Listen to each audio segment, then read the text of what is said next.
பேரவைத் தலைவர் அவர்களே, திராவிட முன்னேற்றக் கழகம் 6வது முறையாக ஆட்சி அமைச்சு 4வது ஆண்டை நிறைவு செஞ்சு 5வது ஆண்டில் அடியெடுத்து வைக்கும் பொற்காலம் விரைவில் தொடங்கப் போகிறது. முத்துவேல், கருணாநிதி, ஸ்டாலின் என்னும் நான் பொறுப்பேற்ற மே 7க்கு இன்னும் 7 நாள் தான் இருக்கின்றன. இந்த நேரத்தில் இதுவரை செயல்படுத்தி இருக்கக்கூடிய திட்டங்களால், செஞ்சிருக்கக்கூடிய சாதனைகளால் 7வது முறையும் தமிழ்நாட்டில் திமுக ஆட்சிதான் அமையும் என்ற நம்பிக்கை எனக்கு நிறையவே இருக்கிறது.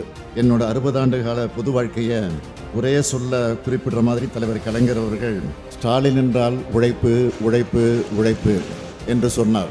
அவர் இன்னைக்கு நம்மோடு இருந்திருந்தா ஸ்டாலின் என்றால் சாதனை சாதனை சாதனைன்னு நெஞ்சு நிமித்தி கம்பீரமாக சொல்லியிருப்பார் என்பதை நான் ரொம்ப பணிவோடு சொல்லிக்கிறேன். ஏன்னா தலைவர் கலைஞர் இப்பொழுது இருந்தால் என்னவெல்லாம் செஞ்சிருப்பார்னு யோசித்து தான் ஒவ்வொரு நாளும் நான் செயல்படுகிறேன், திட்டங்களை தீட்டுகிறேன். தலைவர் கலைஞரின் எண்ணங்கள் தான் இந்த அரசினுடைய செயல்கள்.